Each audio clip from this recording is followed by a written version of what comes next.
Which button do I push? The circle? Alright, so really good armbar setup that Kyle taught forever ago. Every once in a while he touches on it. I've never been able to forget it. It's such a strong armbar. I'm going to get this inside lapel out, right? Kick and open. Right? Now, I want to bring him into me because I need to be able to punch this arm underneath. So what I'll do is I'll bring my knees to my chest and I cup. I'll bring them in and I punch. Pull this lapel out with my left hand around the back. Sometimes you can reach underneath and pull, but a lot of people see that coming. They feel like something's going to happen, they really start backing out. So it's just easy to keep it in my hand, cut, pass it off. So now as he pauses, I'll pull my hand, and I'm going to look to karate chop on the bicep. Now I don't want to just grab shallow, right? Because it's too easy for him to get his arm through. Right? When I grab, I want to look to grab the tricep deep. Right? Now I'm going to crank this lapel down by dropping my elbow. Here. Alright? Now get your arm free. Much harder.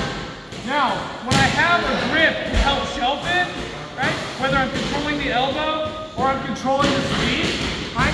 Scenarios call for different grips. Right? If I feel like I needed more control for a minute, I'll control the back of the tricep here where I'm cutting my back of the elbow. And I keep everything in tight. Right? So as he tries to get his hand free, right, I've really locked it in. If I feel like he's not putting up much of a fight, I might just control the sleeve here. Right? Now, what I want to do is I don't want to move his arm across my body. I'm going to move my body around the arm. Alright? Because it's a lot easier for him to fight. I try to push. Alright? And it isn't I just going to scoop myself. So what I'll do is I'll put my foot on his hip and I'm just going to push off a little bit, just turning my hip to the outside. So see how his elbow's in my center line? When I scoop, my hip to the outside, it's going to drop to my near hip. Especially if I have like control of the sleeve here, it'll drop. Now from here, what I'm going to do is I'll go right to that shoulder material. I've already kind of cut an angle, so I'll go right to that shoulder and I'll pull it tight. I keep this foot off this hip, and I'm going to kick this leg up into his arm.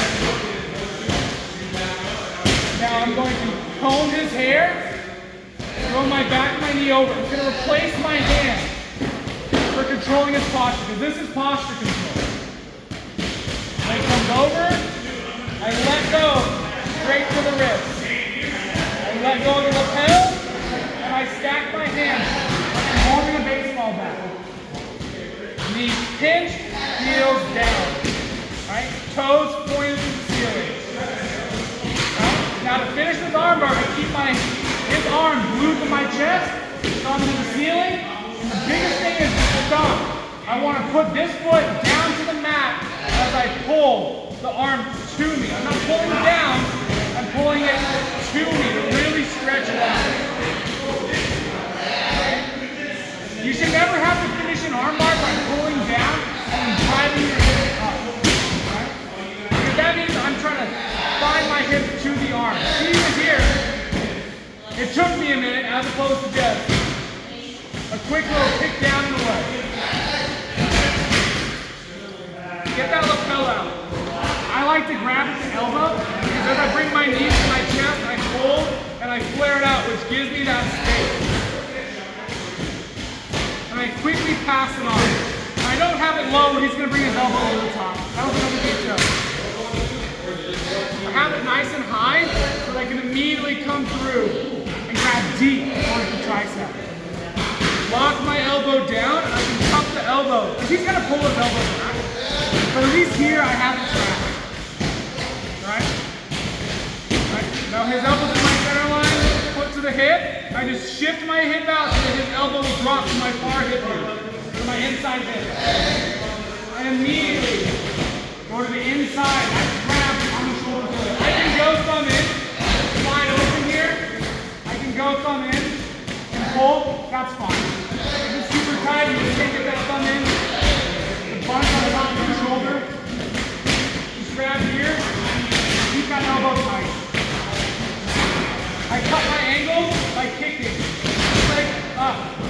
heel towards his head. Leg curls his hair. I let go. 1, 2. And my knees come together nice and tight. 2 on 1 on the arm. I'm gluing it to my chest. Right? I'm here.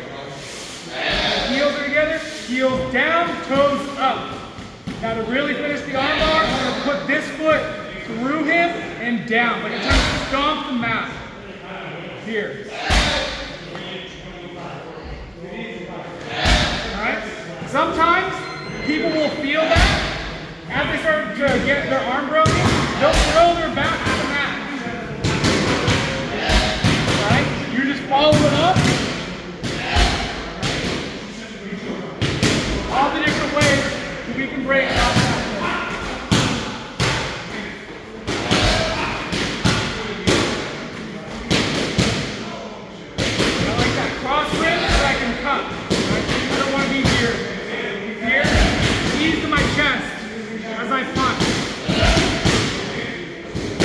Try to square and get his elbow there, I just trap.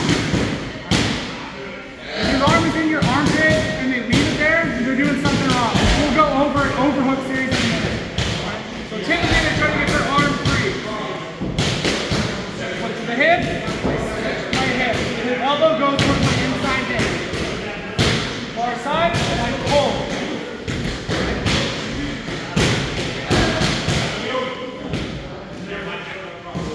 I go to kick him away and stop and fall, get up with it. Take the arm. I don't want his elbow low. I want it straight, knees pinned, arm glued to my chest. Alright, like in line with my spine. Alright, if you get here and they have a tap, inside hip. Alright? Don't go to the outside. Go to the outside.